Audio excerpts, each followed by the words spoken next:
این صحابی است که در سفر بود، جنابت سرش آمد.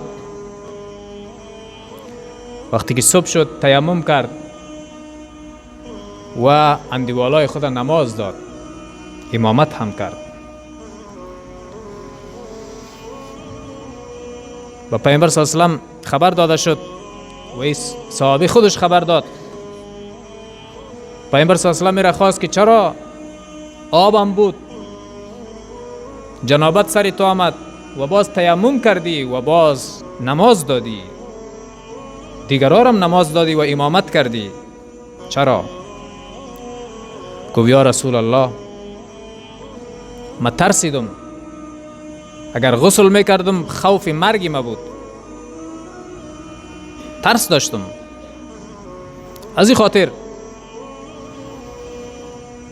خاطر تیمم کردم و امامت کردم.